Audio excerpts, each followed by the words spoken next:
Investigators say an autopsy of the body believed to be 18-year-old Giovanni Pelletier did not reveal any foul play or trauma. He went missing on August 1st.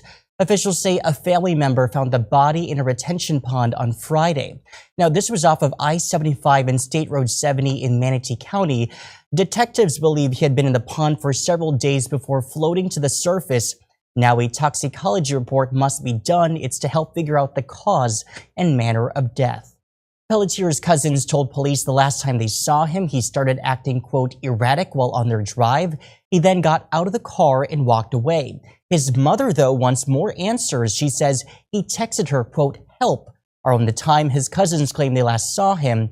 We will keep you updated as we learn more. All right, y'all. So, yeah, like y'all just heard, man, sad news, man. Giovanni Pelletier, looks like he was a Fuquay-Varina, Raleigh native. I'm in Raleigh. That's right, my backyard, man. We was rooting for this brother to get found and brought home safe, but unfortunately, he didn't make it. So we want to send our condolences to his family, see if we can find out what took place with this whole missing situation. It's sad, man. Brother just was trying to reconnect with his pop side of the family, and it all went bad, man. Y'all keep it locked right here, man. Straight Shooter Podcast, man. We're going to get into it, all right?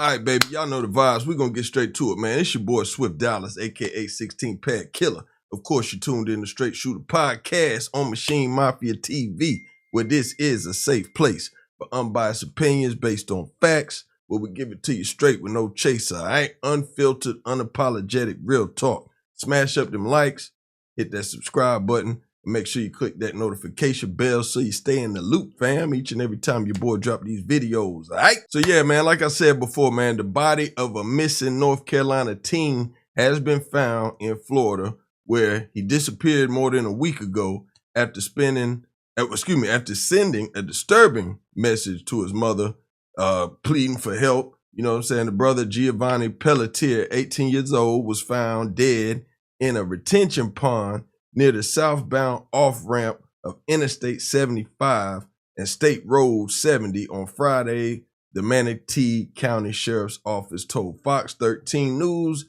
in Tampa on Saturday. Now, that's just sad news, because that messes it up. I go to Tampa a lot. Shout out to my brother down there. If y'all need some legal advice, y'all make sure y'all holler at Williams and Rodriguez down there in the Tampa area.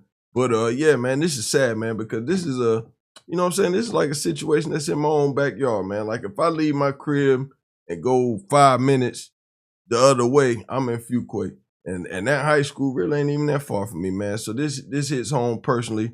I hope the scumbags responsible for this get put under the ground. If it's somebody responsible, because we getting a whole bunch of conflicting reports down there. And I'm going to play something in a minute. They saying that so far as no signs of foul play or no signs of trauma from what the newsman said. But let's get into this. Like I said, the mother said the boy lived with his phone. Like most children and most youth today, stay with their phone on their hip. So they really ain't, you know what I'm saying, going nowhere without their phone. And a lot of people be forgetting that all these phones is pinging off cell towers. So, you know what I'm saying, whatever you do, if it's dirty, a lot of times you're going to get caught, or if you come up missing, they're going to find what last tower that phone pinged from and try to see what's going on. You know what I'm saying? So it's just a whole bunch of mess going on. So they found him on the side of the road, right? So, like I said, he lived in Fuquay-Varina, North Carolina, which is a suburb of Raleigh. That's like 15, 20 minutes to get you to the city, right? So he lived there with his family, but he was last seen on August 1st while he was on vacation with his family in Inglewood, Florida, when he left around 1:30 a.m. to visit relatives in Brevard County, the Charlotte County Sheriff's Office said. Now, I'm getting these facts from Newsweek, all right? So y'all bear with me. So then, after that took place, you know what I'm saying, they said the teen had left in a vehicle with cousins from his estranged biological father's side of the family. But shortly into the trip, he sent a text to his mom, said, "Mom, help." So, you know what I'm saying, Mom Dukes was, apparently, she didn't get the messages because from what they were saying is she was asleep. Now, you know what I'm saying, it could have been it's just an unfortunate situation. But he sent her the SOS messages saying that he needed some help. Everything won't going good, and he wanted to get up out of there. So, you know what I'm saying? When the sheriffs got with the cousins, they said Pelletier suddenly began to act erratical before exiting the vehicle and walking away near SR 70, State Road 70. So it's just a whole bunch of conflicting reports. Now, the family members from North Carolina started searching for him. It was a searching effort, a group of people that started helping look for him on Monday using drones and ATVs.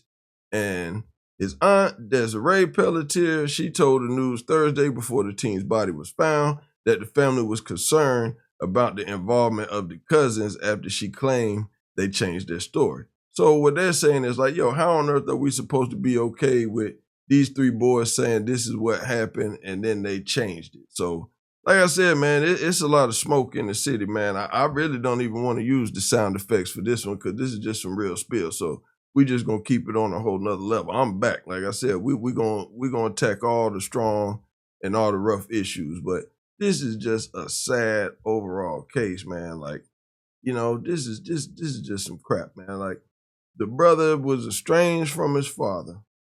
All he wanted to do was go down there and try to meet his biological family. Now, that's a picture of him, his mother, and his father. So he's down in the whatever county that is down there. I'm not sure. I think Tampa is Hillsborough County, if I'm not mistaken, but he's near that area, okay? So he's down there to try to reconnect and build a bond with his biological father, and this thing just goes left. I hope the family, if something did go, if it is some foul play or something, I hope the family get justice. But even with the three cousins, like, that's y'all family. Y'all, he probably uncomfortable being around y'all. Y'all might be uncomfortable being around him, but you don't leave your family on the side of the road under no circumstances, under no conditions. Y'all just fight in the car and flip it over if you're going to do anything, but you don't leave your family on the side of the road. Let's just get that straight. I don't agree with that at all. That story right there would have had me on I-95, from boot to temple, strapped to the nail, ready to handle business, because that doesn't add up with me.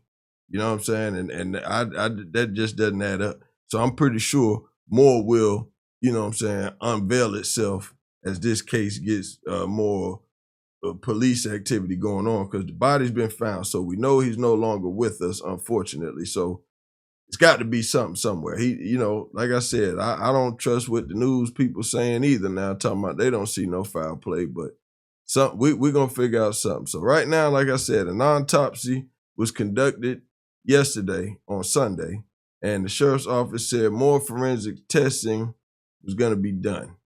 And that was, matter of fact, let me take that back. They did that so that way they can identify him. But now, where we at now, they know it's him. So this is just crazy, man. We got to really figure out who's at fault with this right here, because no mother deserves to go through this pain. Now, I got a little information from we're gonna slide in the sidebar with Jesse Weber. He actually interviewed somebody that was on the search team, so I just want to hear a little bit what he got to say, and then we're gonna wrap this up. All right. So, our ground searches typically were isolated to the road area, which was very near where the family lived at. And this was based on several factors. One of them was text messages that we received, and we did a timeline of the text message. And based on the Help Mom Help text message, she would have been in this area in the vehicle. Based on the other information the mother had provided us, based on the GPS path of travel from the home back to MIMS, would taken the car down that road. So we felt like this is a very important area. Plus, it hadn't been searched based on our information. And this was a 10-mile stretch of river road from Winchester to I-75 that was very secluded. There was no cameras out here. It was very wooded. There was construction zones out there. There are areas that people could have pulled off to the side of the road and stopped without anybody seeing them. Plus, at 2 o'clock in the morning on this road, they had very little traffic. So our job was to start eliminating, our job was to try and locate him alive and in good health. But the secondary is to try to eliminate areas that he is not in. So we were out there hoping to find him. But in the meantime, we were eliminating areas. We use a mapping program, and it shows every step we take. But what's most importantly, shows every step we don't take. So we're able to close in those areas. So for 5 days, we spent on the ground searching. But in addition to that, we also provided support for the family. We were answering questions for the family as former law enforcement officers. Why isn't this happening? When will this start happening? And what should we expect? In addition to that, we're also filtering outreach through media sources so we could keep Giovanni's story alive in the news. So that was very time consuming, to say the least. It was very encompassed. There was a lot of moving parts to this, and the fact that this could be a search that would span more than 50 miles from the home. So we had to organize and structure our search based on facts that we were being given at the time. All right, just a little bit of that from him, man. But like I said, man, this is just a really, really, really sad situation. Again, want to give my condolences to the family, because no parent, I'm a parent too, you know what I'm saying? No parent deserves to, you ain't supposed to bury your children are supposed to bury you. And from the way it's looking, especially if it's coming from the hands of your own family, like, that's just got to be a crushing blow. Especially, like I said, young man just graduated high school, had his whole life ahead of him, just wanted to go and connect with his actual biological father and his real family and know who his family was. And turns out to be the worst decision he ever made. And that's just sad, man. But y'all tell me what y'all think, man. Put it in the comments, man. You know what I'm saying? Justice for Giovanni, all right? You know what I'm saying? It's just sad, man. But blessings to him and his family. Y'all know how we do it, man. I'm going to keep y'all in the loop, all right? Straight Shooter Podcast, baby. We gone.